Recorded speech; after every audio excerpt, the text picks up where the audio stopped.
Så er vi klar til at gå i gang igen. Må jeg bede jer om at sætte jer ned? Det er godt. Ja. Tusind tak til Josefine Klougart og Andrea Pontoppidan. Det var en fantastisk oplevelse. Rigtig, rigtig inspirerende. Og nu går vi videre til aftens paneldebat, og som styres af Boris Brorman Jensen. Og vi har ved hans højre side Agatha Safraniuk, Ellen Bror, Dan Ringgaard og Emil Laura Peters Fjalland. Værsgo, Boris. Thanks a lot. What a nice day to spend indoor, right? But I think we have some extremely urgent, interesting, and mind-blowing agendas to go through in these three sessions, these three debate series.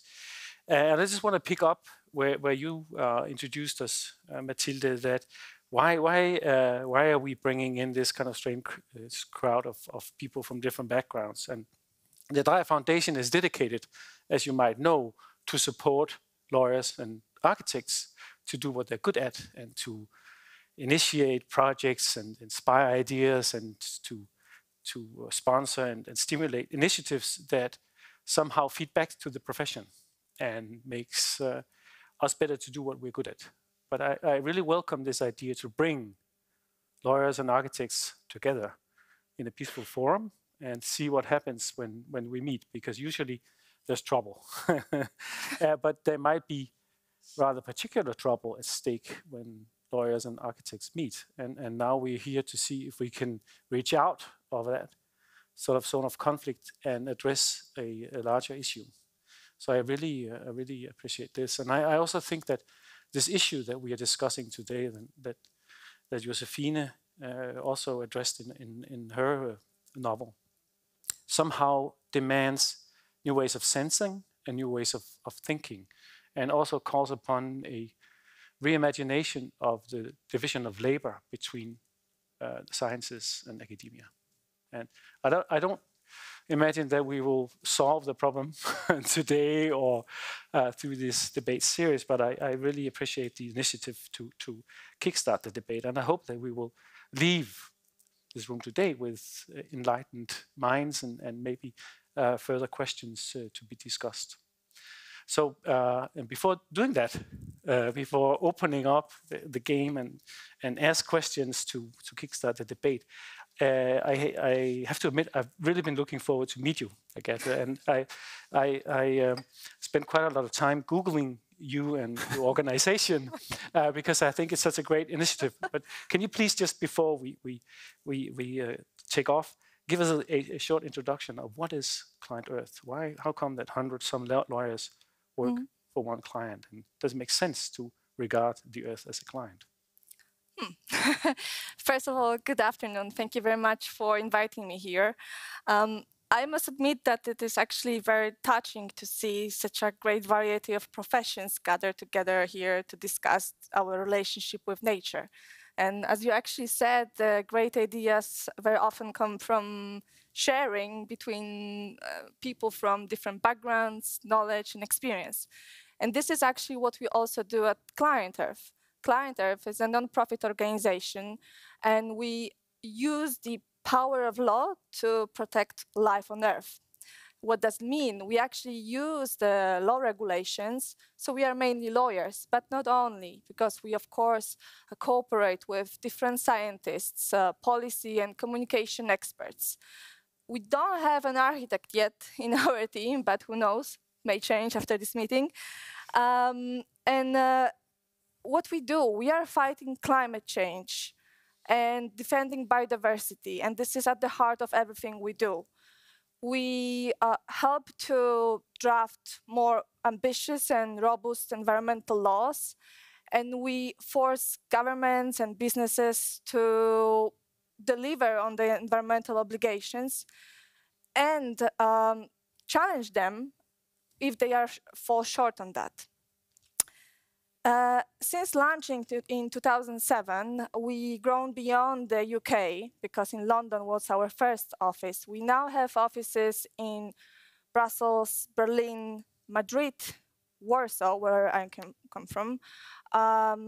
Where else? In Singapore, in Beijing, and in Los Angeles. But we are also closely cooperating with different local partners, sometimes government, sometimes businesses, and that's why we are making different in 60 countries around the globe at the moment. In terms of what we are actually doing, which topics we are working on, it's actually, in relation to environment, it's actually difficult to mention a topic that we are not working at or not looking at the moment. First of all, of course, we are dealing with the fossil fuel infrastructure. So we are putting an end to coal and paving the way for clean energy. We are protecting oceans. We are protecting rivers in Balkans. We are dealing with harmful chemicals, recently with the greenwashing as well, and we are launching different campaigns in UK, in Poland, and globally. We are working, and then mostly, which I'm actually dealing with, is protecting nature, and especially forests. I'm responsible for Central and Eastern Europe, so I'm mostly dealing in Poland and in Romania, where we have large, last remaining natural forests in Europe, and we are fighting with the government to stop the illegal practices that they are doing there. For the last couple of years, I've been involved in protecting the Białowieża forest. You may heard about it. It's a very precious forest in Poland. This case even ended up in the Court of Justice of the European Union. And then, even after this judgment, the Polish government didn't wanted to enforce it. And that was the moment a couple of years ago when I actually came across the idea of rights of nature, because I was thinking about what else we can do, what kind of other legal avenues we have at our disposal. And then I came across this concept. So that's why I'm very happy to be here and discuss this. Okay, so can we use the power of law to protect nature? That's also kind of embedded in the title of the debate. Is it right, or can we imagine nature as a legal subject? And if we kind of sort of go back to last time the world was facing a disaster during Second World War, there were initiatives among the United Nations to come up with ideas of universal rights. And we know them as the Universal Declaration of Human Rights, within I think it's 20-some points listing the most essential values that we share as humankind, and promoting the idea of inalienable rights that are securing people's well-being and conditions of life, despite their age, their sex, their political orientation, and the government they live under. And one could say that this idea has been rolled out to what we know today as the development goals, the 17 SDG, as they're called, right? And they speak to somehow kind of implement these as specific action in line of these ideas. One could discuss whether this project succeeded. You can be prosecuted in Russia for violating the law, like holding up a blank piece of paper today. So the law is not always on the good side, right? So the question is it an illusion, or can we just imagine that we will take the next step and guarantee living species, our nature, our shared values, our environment, the same kind of legal basis as we today think we can address to humans? Very tough question. I thought that we would be discussing for an hour. No.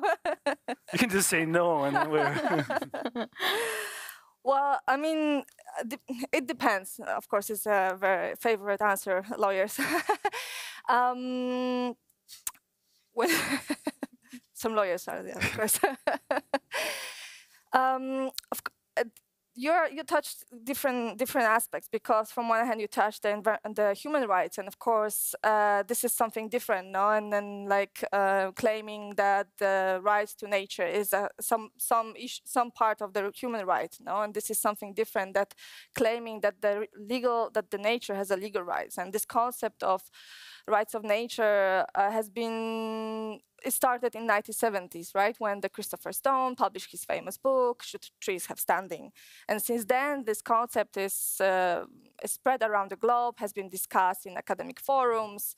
But then I think it has gathered some kind of like a momentum in the last 10, 15 years when it suddenly started to be advocating as a golden bullet for all environmental problems around the world. Now we have a lot of actually NGOs around the world who are mainly dealing with the concept of rights of nature. They are establishing toolkits for other NGOs how to do it in their local countries. In the internet, you can easily find some maps around where rights of nature issues is actually established. But the problem arises when we got into practicalities of those concepts, what they actually means, and if they really adding any extra value to the classic environmental laws, because it really depends on the circumstances. There are countries, or let's say maybe regions like South America or like in India or in New Zealand. There are a lot of concepts there which has been established and granted. Of course, in Ecuador, there's this first constitution which granted the legal personhood for Pachamama, so the rights of the Mother Earth.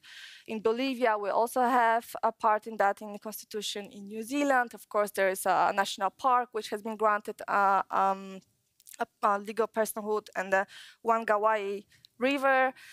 But in India, there was a case when the Ganges River has been established a legal personhood. It has been then after withdrawal, but each case is based on very specific circumstances. I don't know if I have space here to go into details but it really depends on the local communities, on the religion very often, on how sensitive people are to nature in different countries. The problem arises when we talk about this in Europe, which we have actually where we have I would say, very strong environmental laws. We have environmental, especially established at the EU level. And then the problem arises with the enforcement and implementation on the member state level. So the question is, if the rights of nature would really bring anything new in Europe, I'm talking about the Europe legal frameworks, then we don't already have, which is sometimes very often not implemented properly. So maybe we should put in effort to, like we do in ClientEarth, to work on the proper implementation of the EU law, or sometimes making the laws more stronger. So it all depends. So just want me to follow up on one question. I mean, does it make sense to continue to believe the rule of law when Saudi Arabia is on the Human Rights Commission of the UN, and where one fisherman in Denmark called a quarter king, forever buy the right to catch all the fish in the seas around us, and that's his right, also according to the human rights? Should we maybe come up with guerrilla tactics? I mean, use lawfare against these organizations or government bodies that doesn't seem to comply with these ambitions and necessity to act now? Well, the power of law, I mean, the law is the strongest tool, in my opinion, now we have to, in terms of the protecting of nature. So we do already have some tools in Europe which needs to be properly implemented. Sometimes we need to think about beyond, as you said, but the question is if we should put all our effort to this changing paradigm of the concept of rights of nature, because in the end, in my opinion, this concept will meet the same problems that we have in terms of the classic environmental laws. So it means enforcement, implementation, political will. So it's a very stimulating concept, and this is actually the proof why we are here, not because it's very stimulating. For lawyers, it's very not so often to be stimulated by the regulations, I would say. And it's been discussed last year. I was in the Culture Festival in Poland when this also has been discussed. So this is really very fun idea. No, the question is if it's a golden bullet for all the problems we have, and I would answer it depends. It depends. Thanks. Ellen, Josefine was speaking about the necessity of somehow speaking about or thinking about nature in its own right. And that there's an intimate connection between what we sense and what we can appreciate, what we can value. It's hard for me to imagine creativity and artistic endeavor as a legal strategy. I think you will be dismissed from court if you behave too artistically. But the question is, how do law meet my profession that operates within aesthetics? And the question is, how do we bring aesthetics into this debate? How can we speak about nature in its own right, and how will this be a tool to open up this discussion? Actually, I think that's where we're going to start. I think this is where everything begins, where our environment meets our senses and bring our thinking into play somehow. So this is our immediate interface with our world, and then this old discussion about what comes first, about sort of aesthetic and ethics. How do they interrelate? And it's often been said that it's what we find the good, that we find the beautiful, but perhaps it's the other way around, because what meets our senses is sort of step one somehow, and then this whole processing, cultural sensitivity, what you were talking about, how it depends on culture. And I think that clash of senses on the one hand and culture on the other, that's somehow a really powerful axis, or a powerful axis for what we can spell out as soft power, in the sense that being architects, designers, being in the world, we shape our world, and via that we can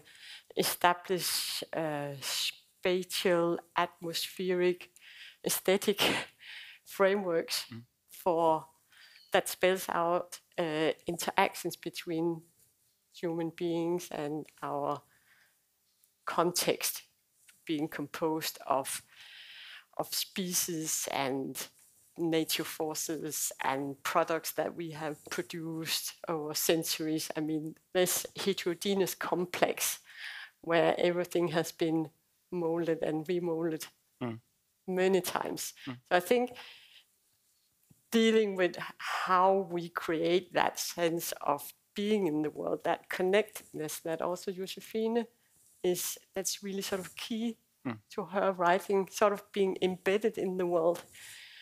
Talking about the water, she's in the water. Talking about the sound of rain, she's in that atmosphere of the thunder. I mean, sort of being a small element in that large context. But we are constantly adding to this context. And as designers, we are contributing to how that can be experienced, and then how we as humans position ourselves in that context. That means our relation to each other, to things, non-humans. I mean, so I think our senses and the question of aesthetics is really key in this discussion about how we can establish meaningful, sensible relationships that is defined by a certain kind of responsibility that we can formalize in various ways. So I think that is sort of a nexus that is really But I sense there's still a paradox that's at play that Josefine also addressed in her talk, saying that we always have to instrumentalize, we always have to rationalize. There's always a demand for a discursive translation into rational language, into strict sort of vocabulary. We know that planners and architects use aesthetic arguments and adjustments and ideas when they prepare local plans that forms the legal framework of urban development in our cities. Yeah. But the idea of beauty or the quality that you want to preserve has to be translated into a legal framework that is sterile in a way. And we also we bring forward aesthetic arguments when we preserve historic buildings. But again, the argument of beauty always have to be translated into a set of rules.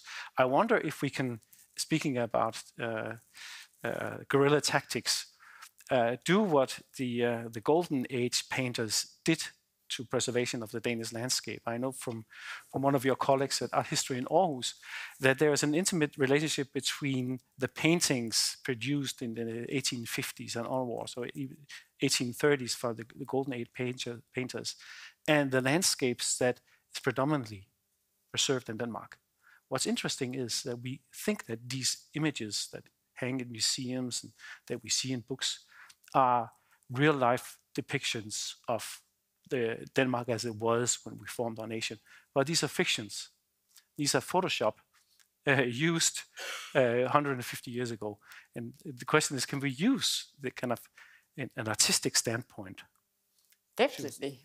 I think that's perhaps the most powerful tool we have, increasing our awareness via the language we use, discussing this or that, how we write about it, how we produce images, but it's always this double-edged sword, because it can always be used to greenwash stuff. We've seen thousands of renderings of visualizations that somehow promise a fine-grained utopia that is just to sort of greenwash an ordinary building project that doesn't contribute to preserving anything but increasing the wealth at a small part of the population. So it's really a dual sword. But to increase the sense of having some kind of relationship with nature, I think if we start, we have been losing that for at least 1 century more, perhaps. And so how do we sort of start to reconnect that? I think that's really the main question. And I think there are a lot of guerrilla tactics, strategies built into that. Okay, so this is leading onto your turf then, at least in my sort of narrow understanding of space. Space is a way of encircling ourselves in a defined space. We use landscape characters, buildings, walls to define a space, or what you say, a place. Sted or rum. There's different distinctions in Danish, but if we use the word place for the idea of sted, right? So it seems to be confined. It used to be isolated from what's outside, and it makes completely sense. My home is a place, my town is a place, and there's something outside of it. The problem is when we speak about environmental issues, this boundary doesn't exist. So when Copenhagen claim that we should be CO2 neutral in 2025, you just put this imaginary circle around the city and turn it into a kind of magic quotation that's rely on this idea of space. Do you see from your study of literature and art new endeavors or new ideas about a global sense of space, or a space that somehow extend beyond this narrow definition? Yes, I think, you can have this idea of of place as border, but quite often it's quite hard to find the border. I mean, where does a place actually stop? Unless you have a city wall or something, it can be very hard. And at present, I think a lot of people would say that we're living in multiple spaces. Foam is a metaphor for it by the German philosopher Peter Sloterdijk. We're living in foams. So tiny spaces that pop up, that are related to other spaces and that disappear again. So the idea of this one place that you live on for your whole life perhaps has been, it's never been a good concept probably, because very few people have done that. But it's very obvious by now that we live in various places. We are place polygamous. How do you call it? Polygamists. Place polygamists, okay. Right? To a greater and greater extent. So this idea of this one place that has sort of grown out of history, where you live, where generations has lived and worked, are sort of out of date. And we need other metaphors for how we deal with all the many places that we live on. But could I perhaps add a bit to what you said? Because there's the British novelist Sadie Smith said in an essay some years ago that we have two languages when we speak about climate. We have the language of science and the language of ideology, or values, if you like. And she said, we need a third language, an intimate language. And that's exactly the kind of language that you meet in Josefine's novels, a phenomenological language, a language where there's a consciousness that through the body meets its surroundings. And that's the intimate language. I go out in the water, stuff happens to me, very close to me. And that kind of language tells us something about the value of nature, that it means something to us, right? So it's an important language to have, because once we realize that this actually means something to us, then we might want to do something about it, right? So it's not that, I mean, the other languages are important too. I mean, we can't do without science. We can't do without values, but we need this intimate language as well. And literature can do that, but also architecture. I mean, there'll be architectural languages that deals with this intimate space, and there'd be other architectural language that doesn't, right? But just one more thing about that, because the problem with the intimate language can sometimes be that it harmonizes the world. And sometimes we need conflict, because that's what we're in the middle of, right? And that's why we need law. I mean, if there weren't any conflicts, we wouldn't need law. But we're in a conflict with nature. We're in a constant conflict with nature, technology, and humans. So we also need to think about this, not as something that we need to harmonize, as some kind of relation to nature that we need to reestablish. We also have to think about it as a conflict, a necessary conflict, a conflict that is there and we need to solve in very different ways. And legislation is certainly one of them. But I sort of... I mean, the negative side of that is illustrated by the pandemic, right? So it took, I don't know how many weeks from, was it an animal or a lab in China, something went wrong, so most of us were infected by the same biological material, a living virus. So we were at least reminded of that, and it's not always, kind of in harmony.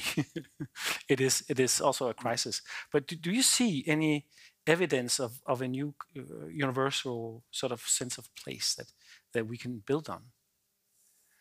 I think the problem about universal senses of place is that, I mean, the sense of place needs to be concrete, physical somehow. You need, and the very definition of place would be that there's a location, which is a physical space with topography, climate, perhaps architecture. And once I step into that with my body and my conscience, there is place. So you need someone to step into something in order for there to be place. So a global sense of place, and that's a term actually. People speak about that, but it can be pretty hard to imagine because place is concrete as opposed to space. Space is abstract, right? But place is concrete. So no, a global sense of place, in my view, becomes too abstract. what you need is are different senses of place, different places, and this idea of multiple places that can pop up and disappear. Various levels and places where you live at the same time. The foam idea, that would be the most global idea of place that I could imagine. I think we should be careful not to become too abstract, and a global sense of place is very too abstract for my head, at least. but then let me put it another way. In your book of stedsense, place, the sense of place, you make this kind of very sort of simple analogy that we have from Heidegger and from the classical tradition, a kind of a vertical sense of place, that it's defined within a parameter that somehow is related to our body or history or narratives, and a haptic world that is also anchoring identity, language, memory, history. Where globalization and this awareness of the globe as a shared context sweep this axis, that we now are operating with a horizontal sort of sense of place. That's correct, and that's what somebody calls a global sense of place. That place is defined by what comes through it, not by something that has grown up through history, but as whatever comes through. I mean, whatever comes through Copenhagen of images, informations, people from different countries, all sorts of things. The flows of the global world that goes through Copenhagen is what defines Copenhagen. Which of course is simplistic, but nevertheless, I think there's a point to it, that the sense of place has changed from the very vertical, historically based sense of place to a horizontal flow sense of place. But still, that's not a global sense of place, because it's still a sense of place because you're here in Copenhagen and things happen, right? And Copenhagen change every decade, becomes something different. And the people in Copenhagen live in different places, digital places, for instance. So you still have this foam-like existence, but certainly there's this shift, I think, to a certain extent, from this vertical historical sense of place to this horizontal, right, let's call it global sense of place. But so, this is something I've been wondering after reading your book. How does this relate to Latour's notion of the critical zone, which somehow seems also to correspond with the vertical idea that we live in a very narrow sort of critical zone? The highest trees are 100 meters high, and photosynthesis stops 100 meters below the sea. It's an extremely thin kind of habitat that we share. That's a good question, because it has to do with the limits of the definition of place that I just gave. Because it's being a phenomenological definition, it has man in the center. Or the human being, in the center of it, right? So it's an anthropocentric point of view of place. That without me in the middle of the location, there is no place, right? And in order to expand the horizon, we need to be able to think beyond our own human perception somehow. Yeah, but it's just a question into these reflections on how our understanding of place has changed. But this, I mean, humans as carriers of knowledge, how does that relate to those senses of place that you were mentioning? Because that knowledge that is linked to specific places, how is that carried on, and how do we build upon that? Acknowledging the climatic differences, all kind of different challenges that go with this mosaic of places that sort of constitutes the whole globe. How does that relate? If I understand you correctly, I think that's sort of the problem of modernity. Yes, and we are discussing how to sort of how to understand that in order to potentially find a crack somewhere where we can start opening that. Yeah. But how do we how do we pass experience on in a world where there's this historical horizontal line of experience is somehow fragmented. Yeah. I don't know. I don't suppose we do. Yeah, I would really like to return to this. What are the legal implications of this kind of tumultuous flipping of the notion of space? But before that, Amy, you kind of marked, but I've also I promised you one thing, because I've been attending debates like this many times, and I find it very inspiring, very necessary, very sometimes also depressing. But there's very often dissent, disagreement. All seem to agree that yes, we have to do something. Yes, there's an urgency. Yes, there's a crisis. We have to act together. Who are the voices, the oppositional voices here? Who have we forgot to invite? Those with like real spatial power, right? I think there are so many people who are. I think we also have some disagreements. I mean, I am, I'm a child with parents coming from different places of the world, living around the world. So, yeah, we could definitely discuss the global sense of place much more in depth, because I think we definitely, need to think about beyond this. But who are we missing? I mean,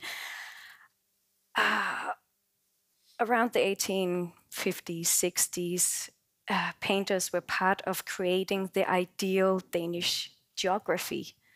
And that created a lot of economy, a lot of understanding of how we should organize in the landscapes. And today we have those organizations still upholding that kind of land management and that kind of use, and how a lot of people connect to the landscapes and describe nature and these childhood memories where they grew up. And these might not be very biodiverse or sustainable memories. So maybe also I think it's a very important question that we also maybe to point towards other directions is also kind of, okay, but what kinds of landscapes do we want to survive in 50 years, in 250 years, in 1,000 years? What kinds of traces do we want to leave? Because, I mean, in the Neolithic, they started building fences. And that kind of shaped how we still think about space. Like such a basic technology totally transformed the way that we consider space and places. So what kinds of traces are we laying out now for the future? I saw this crazy documentary about people trying to figure out how to write a sign to an atomic disposal. Like how can we communicate to people maybe in thousands or 3,000 years, like, this is dangerous. How do we communicate that? And I think that those are the kind of discussions that would be like really important to talk about. Because they are all about language. I mean, I work with farmers. I like to try to study and follow social organizations in the landscape that actually tries to create biodiverse environments.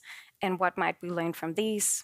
We know that Amazonas, it's not wild nature. It is the indigenous people who have created a biodiversity zone. We know that from marine culture. So, I mean, there's so many historical examples of how humans also can organize in ways that does not destroy the way that we do, how we can organize. And we might learn from this, but also bring it into a conversation about, okay, but what kinds of landscapes are we then, do we want to survive in? And also under which social organizations we want to organize, we want to live within. Because, I mean, we also have big discussions about biozones, and we have the Hearth Earth, E.O. Wilson's suggestion. But I mean, I come also from a background as geographer and planner, and I know that planning is a history of conflict and of distribution of time, of resources, of values, and that's also where the legal framework comes in. And actually, I see really the beautiful regulatory work in relation to planning work is how much words also, as Josefine said, words matter so much. I've had farmers who named something wrong and it had like really powerful economic consequences and legal consequences for them until someone, a lawyer, came and helped them say, hey, if you call it like this and you do that, then we can create some small cracks towards other ways. So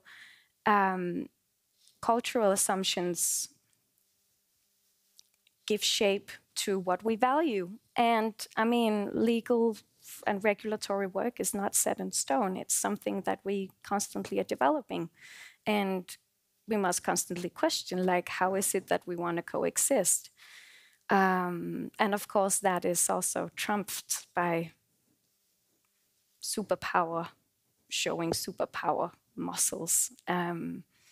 But that should not stop us from still asking these questions and showing other ways of organizing. I mean, if we spread out, now I also introduced Neolithic time, right? Then, yeah, humans and spaces have been managed in a lot of different ways. Discussing the issues of nature as a legal subject raises the question of the relationship between law and space also, as we kind of touched upon. I know it's becoming a little bit abstract, but you could actually step out of Danish regulation. You know, you take your car or take the train down to give me a name, to Frøslev. That could be a place where you can physically step across the right line, and then you leave Danish legislation, right? And what is defining this limit? It's a set of power regulations. It's an administrative historic line, right? And we are facing problems created by this distinction. Right now, the municipality of Copenhagen, together with the state, is trying to build a huge island outside the port of Copenhagen to create some property value and solve some infrastructural issues. But they're strongly sort of worried in Sweden because all of the waste dump that we need to take away from the sea kind of sort of floats into their backyard. So we cannot build cities relying strictly on this idea of well-defined legal framework. The same, in a way, also goes with the idea of democracy, in the line of this idea of human rights, right? Because if we take it seriously that democracy is including those people who are affected by our decisions, we should take the phone and call the Maldives when we decide to kind of expand the airport. They are directly affected, but somehow outside this magic line where responsibility and legal issues should be solved. I know it's not I'm lining up a quite difficult questions, but how are you discussing within your organization this issue of how can we kind of step out of this gridlock of geography to solve these questions? In nature, actually, the lines that you said, they don't really matter so much because we have regulations which regulate it. We have ESPA Convention, which talks about transboundary impact. So if one country, for example, is building something within their country, but the impact will touch the other country, then the other country can actually sue the other country because of the negative impact which is affecting them. We have other regulations which are actually covering that. No, I mean there is this famous, most basic principle, which is called polluter's pay principle, which means that if you are polluting something, then you're responsible for, or whatever you are building a project or something, you always have to check the impact you will cause, and you have to find out if you will make an impact on the nearby society, but sometimes the impact can be further. So this should, in theory, it should be all covered and should be checked before you do any harmful activities. But in terms of the rights of nature, I always thought about it from the legal perspective, and I was thinking if it will work or not. But when I was coming here, I thought like, hey, it's actually very interesting to look at from the architecture perspective, because let's assume that in Copenhagen, the local government will give a legal personhood to the local park inside the city. And what does it mean? How you arrange the space in this park and around to, you know, to establish those rights, and how far we go with those rights. Like, what I was just thinking, like, maybe those trees would not be allowed to hack, no? I mean, because we people don't, this would be violating like some personal space of these trees. Or what does it mean? How is this right would be absolute right for any harm, meaning that we cannot cut branches or anything? Would mean actually if there would be some birds living in the trees, they would be also protected by the forest as a person, no? This brings a lot of questions, and it's very inspiring to be. Or let's say in New Zealand, when they were in 2017, they gave this legal personhood for the Wangawaii River. I think this is the correct pronunciation.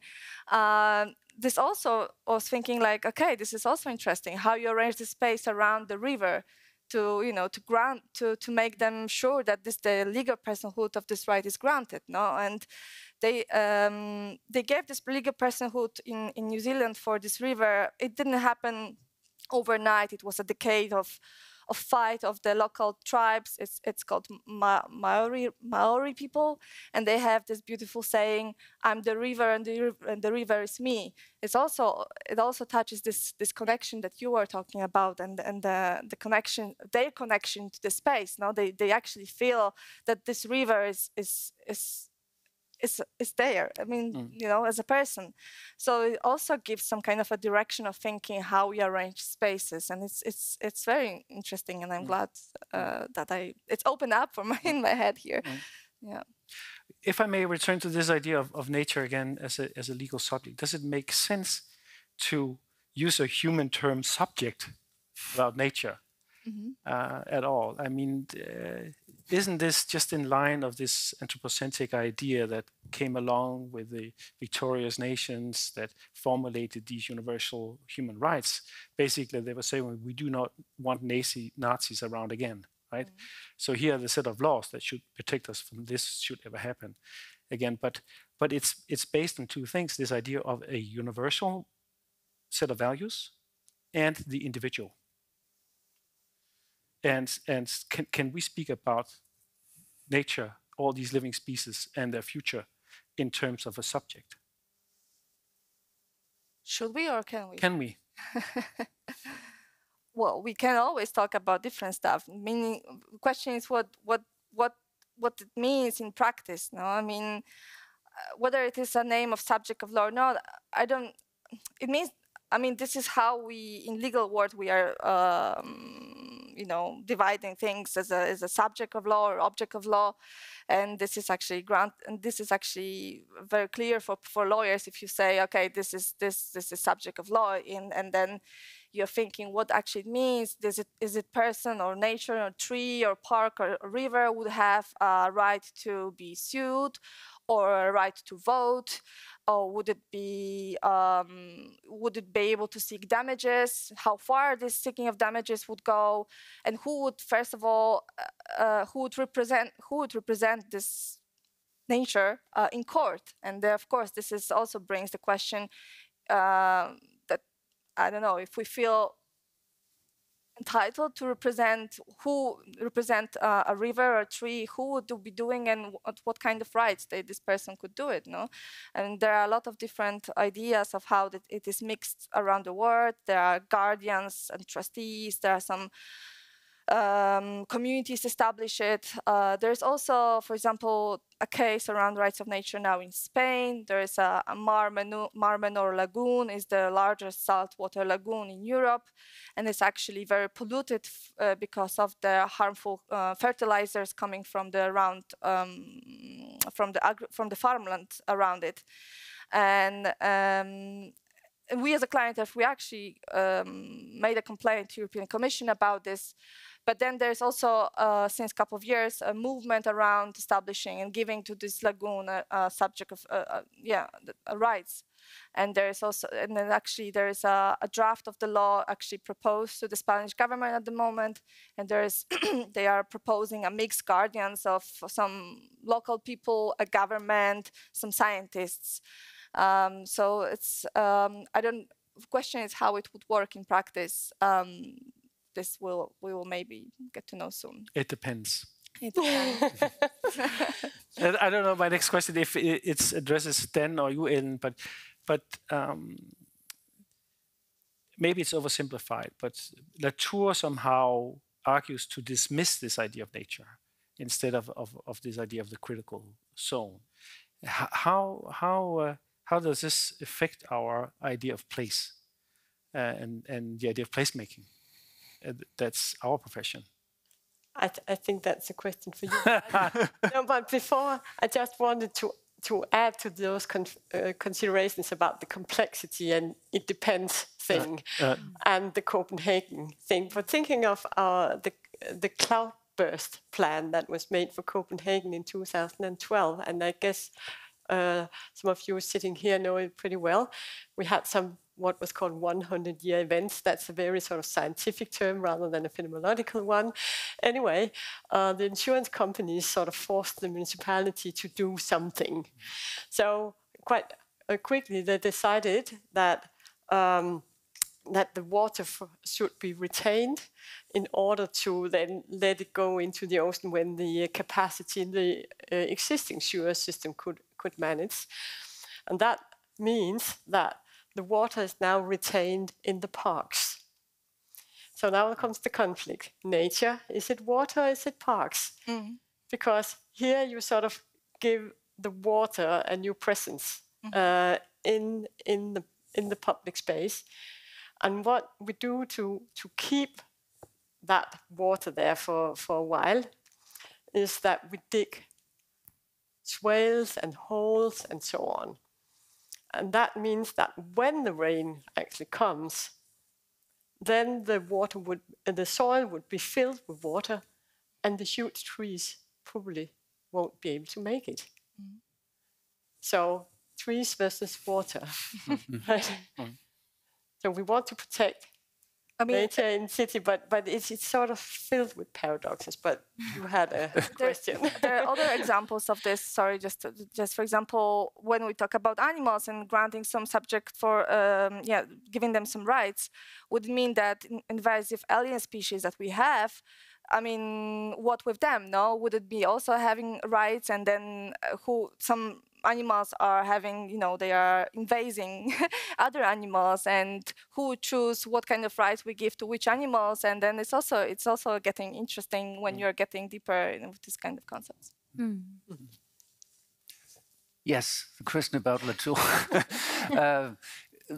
An important inspiration for Latour is another French philosopher, Michel Serres, who in 1990 wrote a book called The Natural Contract, echoing Jean-Jacques Rousseau's The Social Contract from 762.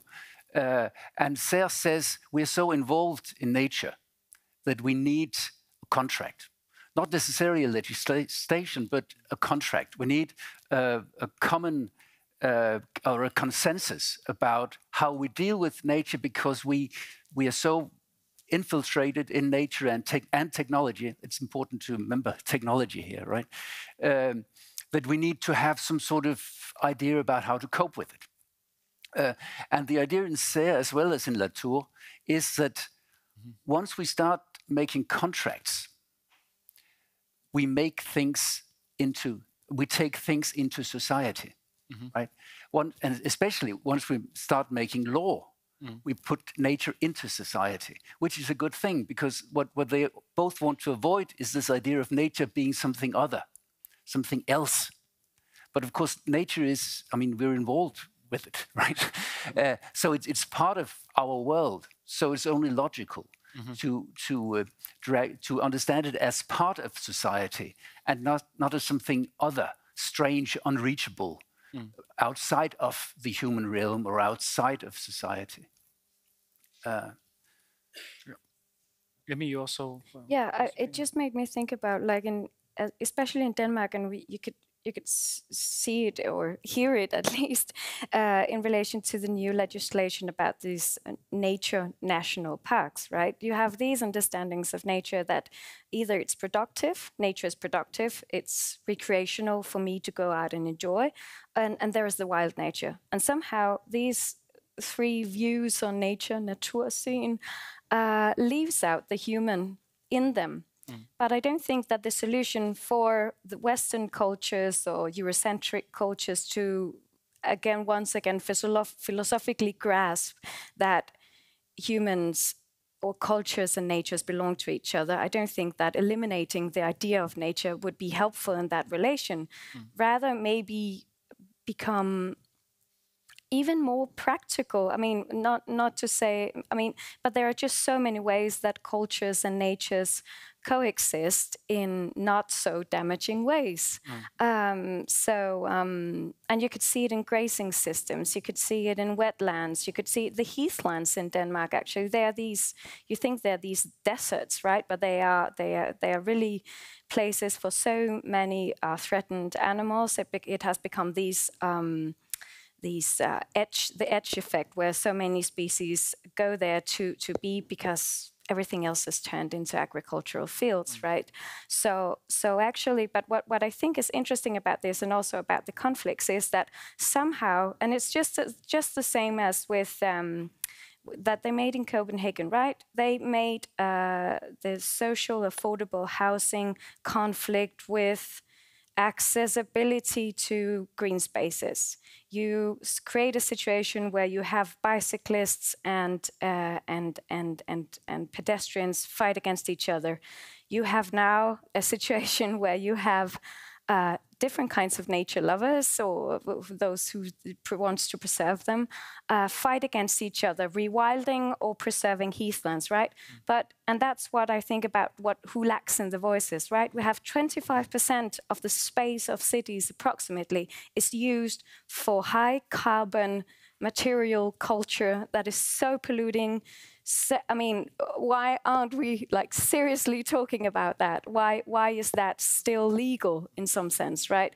Why are we having, why are we using the space as we do? It is so dangerous to talk about suburbia, right? So time and space consuming in so many ways, and I think actually, because we can end up, should we kill the wolf or should we not? Like, who are we preserving? And I think, of course, those very particular place-bound debates are so significant for the different locations and the different kinds of species that are involved in the ethical discussions, and should be. It's our ethical obligation to involve these other beings in our ethical conversations about who has access and who has not, and who should be given space or not. But we also need to broaden it up and also talk about the bigger structures of this, because you have, for instance, with the nature debate, nature parks, or what we should call them in English, and you might also know about that. You have the same group picking at each other, and then you have, the bigger forceful structures who owns all of the land, the other land. We're talking about so small spaces that are left over, and we are fighting for them, right? And then we end up fighting each other. So I think, There's a lot of whys, and I wonder, are there any taboos that we are unable to break? I mean, what's preventing us from addressing these things? I'm an architect. I happen to be an architect, and my profession counts for 1/3 of the CO2 pollution, approximately, in Denmark. But we also account for the largest amount of waste in Denmark. So there's a burden on my profession. I guess that's why we're sitting here, right? But there seems to be certain areas that we have very difficult to speak about, like industrial farming. Are there any taboos preventing us from addressing these issues, and how can we tackle these taboos? Some homework. But I also think that a lot of first of all, I think a friend of mine who recently also defended her PhD, right? She had studied Copenhageners when they had finished their education and their environmental sustainable choices, right? And she was criticized for studying this privileged group. I think, okay, you have some of the most resourceful, privileged people. What are they doing? What can they do? And actually, the most radical that they felt like they could do was like buy an electric car and not eat meat. And I'm left with the feeling like, okay, is that what the most privileged individuals feel like that they can do? Is that where we are? And that's why I think like really we need some structural power that basically says, no, this is not okay anymore. We cannot coexist in these ways. We need like I'm not talking about fascism or anything like that. It's not like that, but it is. I mean, 2070. It is so close, right? I mean, and yeah, no, okay, not. I would like sorry for going that way. Please. It's filled of taboos, of course. Yes, it is. No, I guess the elephant in the room would be capitalism. Yeah. I mean, that's what you're talking about, sort of major power structures that sort of prevents us from doing what is really necessary. And people who cannot think beyond capitalism, so they buy an electric car instead and eat vegetables. But within a system that works just as it always has, so it doesn't really matter whether you buy an electronic car or not. Yeah. So I guess if we are sort of discussing the taboos, I guess there is the taboo that we cannot think beyond capitalism. After the fall of the wall, we have not been able to think beyond capitalism, and certainly not politically. I mean, even the far left in Denmark would they don't believe in revolutions any longer. So you have no alternative to the way that society is working right now. So I guess that would be the sort of the huge political subject here. Can we actually solve this within the kind of system that we have? And that is not limited to the cities or to the countryside in terms of farming. So I think one of the main questions is also then how to make that reconciliation of architecture and agriculture, basically. How can that be rescaled in a new and productive way, and that division of labor that we also addressed very early on, sort of upscaling that sort of productive consuming roles that we play out on a very large scale. So that is also part of that detachment from that natural foundation context that we are so dependent on. So a lot of huge structures that are really difficult to deal with, and that's why promoting alternatives is so important, even though they are really tiny, because they imbue us with some kind of hope. They can be examples of ways to go. So we perhaps have more choices than buying an electric car. But it was also just to say that like each architect or lawyer should not feel this guilt or burden alone, because we are everyone bound up in these systems and so dependent on it, right? So it's also about redistributing. I mean, you have throughout history we have been creating both the desires and the cultures and also the economies for certain styles of living, different ways of living. And I also think like in this then kind of memento mori, okay, then we should create also, and maybe as in 1850s artists and a lot of people were part of creating kind of these new idealities or desired. I mean, the coasts of Denmark were not described the way that they did before that period. So we also have some obligation to also then show other ways, desirable ways, because easily, and I'm always afraid of highlighting all these earlier historical ways of organizing, because it seems so and we are going back regressive. Yeah, but it's actually not. We have like totally amazing technological inventions and ways of living and different kinds of material cultures that are deeply fascinating, right? But everyone just thinks that it's about walking around naked in houses of clay or something like that, right? It's not like that, but a ways of organizing throughout different kinds of principles and legislations, and it's so fascinating also just to see like old maps of South America, right, where the Europeans just had like this is my map, but it could also be of some of the more nomadic cultures in northern parts of Africa.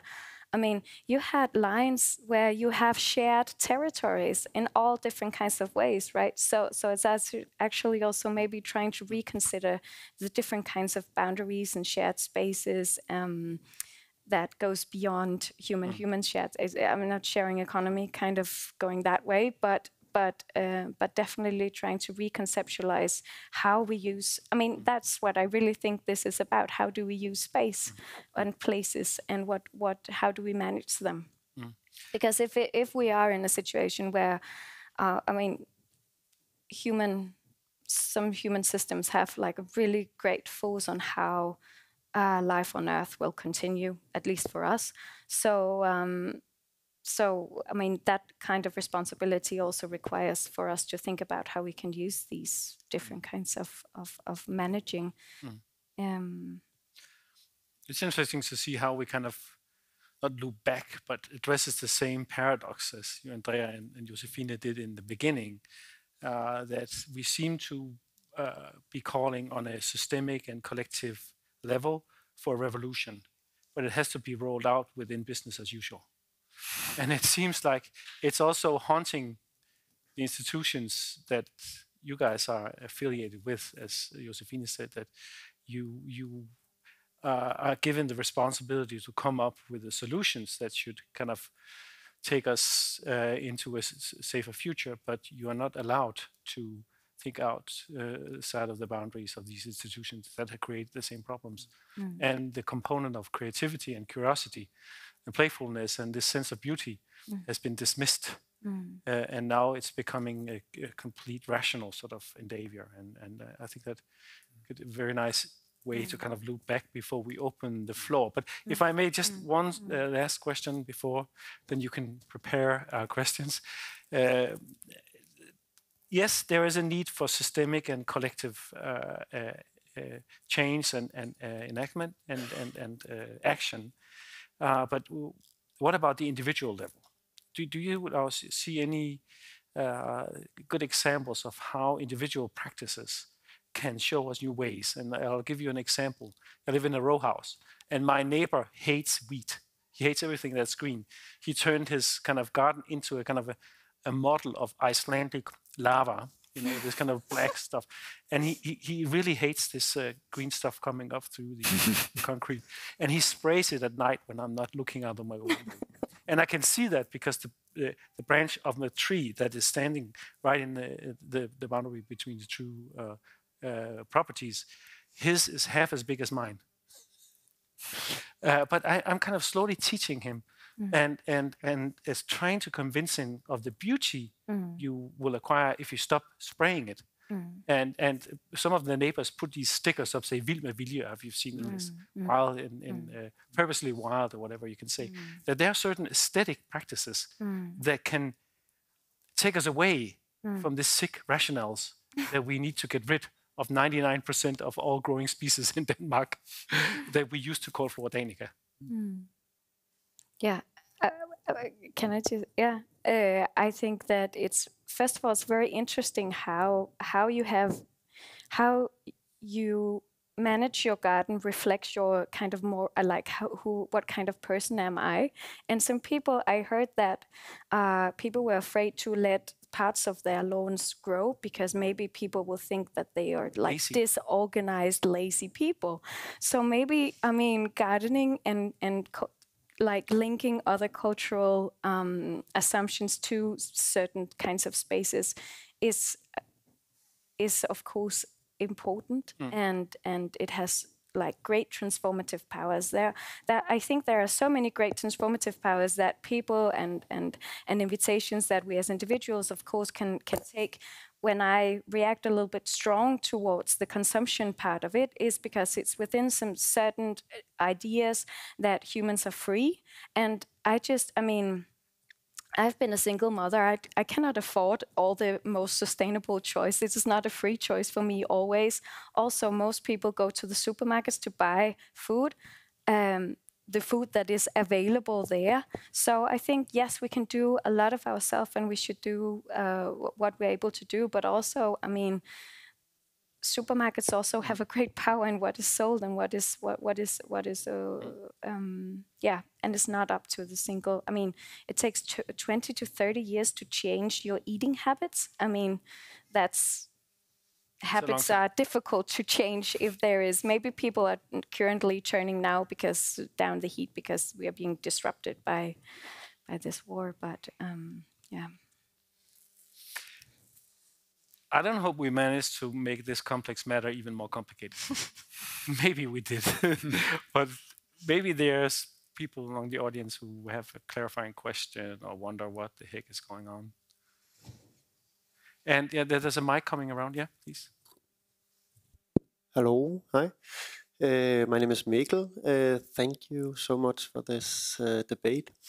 I was just wondering in terms of taboos, it seems that there's another taboo that hasn't been touched upon, which is that the climate change or the global warming really maybe isn't a crisis for the nature, but more like a crisis for us as humans, which I would like you to maybe discuss. What is, in terms of whose crisis are we talking about, also in terms of this differentiation between culture and nature? Is that something you have a saying about? Yeah. Could I brought 2 books with me to show how literature tries to rethink our relationship to nature. And one of them is called Havbrevene by Siri Ravnberg Hjelm Jacobsen. And it's letters between the Mediterranean and the Atlantic. And the Mediterranean, being quite a young sea, is kind of sad because the humans are going to leave them soon, obviously. I mean, the planet won't disappear, but the humans probably will, together with a lot of other species. And the Atlantic, which is a very old ocean, doesn't care that much. It's used to being around without humans. So you have this very, in one sense, very anthropomorphic tale where we make the Mediterranean and the Atlantic speak through letters.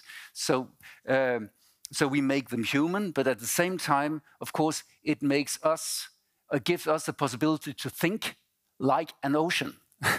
And if we try to think like an ocean, we discover that the real problem here isn't nature. Nature will survive. Human beings won't. But that's a very sort of fun and well-written reminder about that.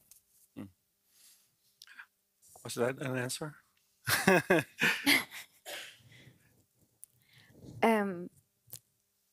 I think it's actually also a very dangerous question in terms of what kind of policies might come out of the different answers that, I mean, because we can end up in this hedonistic, okay, it doesn't matter, or nihilistic, like we let's just party until the end, or those will die. I mean, it leaves us with like so many difficult, I mean, scenarios for then how to survive, or if we should survive. And I mean, in the long geological Earth history, yes, of course, we will evolve into something else by time. But yeah, I don't. Is it that kind of discussion you also wish to have, or?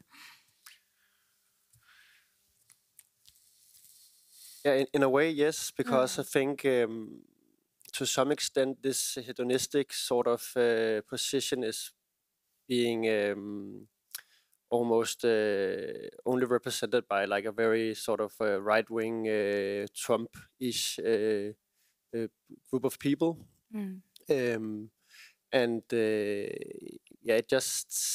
It seems like that.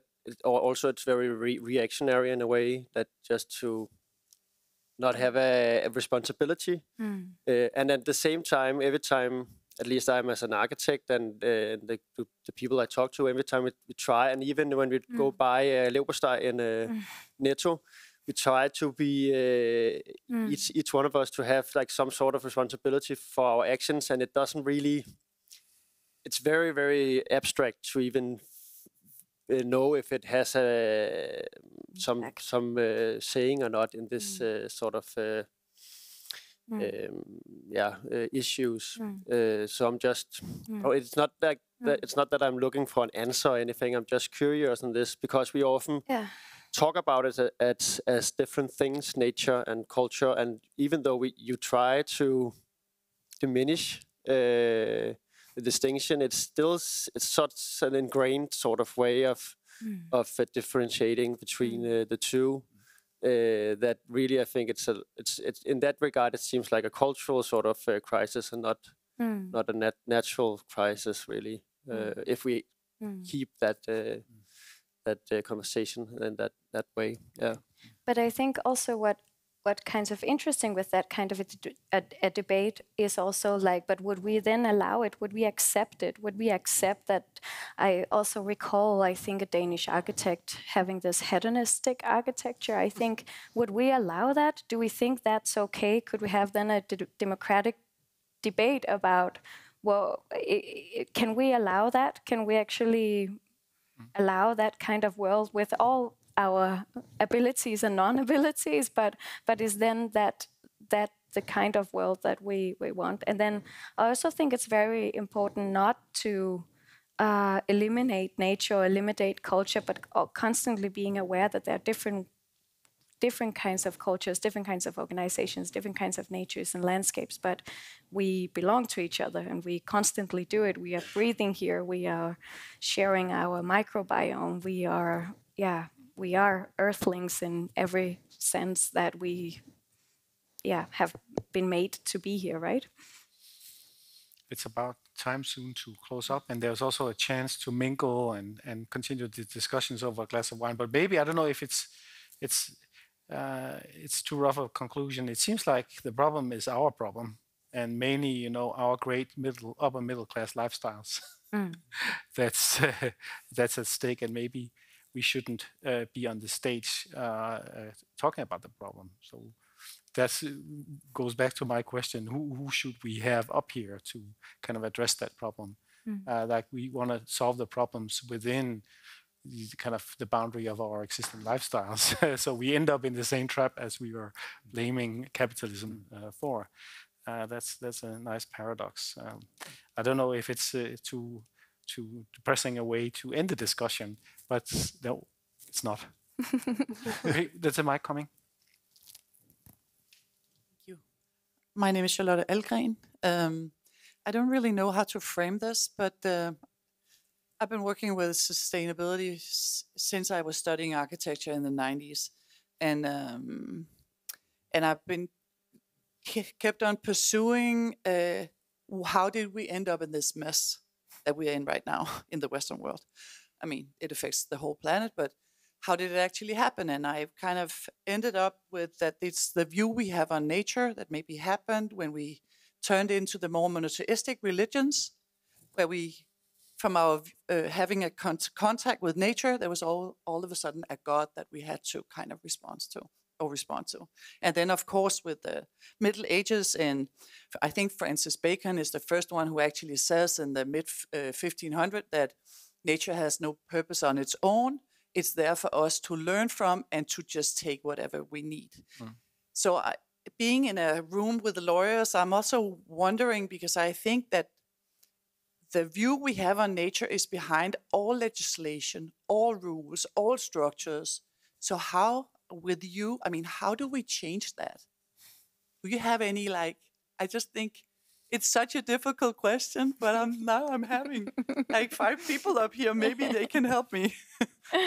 I would argue that actually changing the view behind it sometimes doesn't matter so much, because let's say, for example, in Ecuador, in Bolivia, where actually the rights of nature has been established, and actually the politicians were really talking about granting legal rights to nature and saying how much it is important, and they won the elections because actually of that. It didn't change a lot on the ground, and still the harmful activities has been approved in those countries. There is a lot of mining, a lot of destruction of rivers. So sometimes it doesn't change even if we change the language behind it. So it has to go deeper. And maybe it's time to kind of reevaluate the idea of human rights. I can't remember which article it is, but within the universal human rights is also the right to travel and move freely. So this wonderful document guarantees my right to take my family to Thailand over Christmas. But you blame sort of the middle class for their lifestyle. But I think that is just part of the iceberg. Because if you look at the economic inequity in the world, it grows with a speed going like that. And we are living in a safe part of the world where it's not that expressed, but somehow we are dragging out resources in a way that doesn't fit with what's available, right? So it must reach a point where this would crack somehow. And we saw it in the early 20th century, and somehow we're reaching a similar point. The really bad thing about this way of thinking is that we didn't learn much when it happened last, but it gave rise to what we have labeled as sort of human rights, the welfare states, and distribution of welfare, also in spatial terms and so on. And today, I think our young generation, they are at a point where they think, should I get an education? Well, perhaps that's not my path to a good life, because it more depends on if you can buy an apartment or be part of that economic adventure.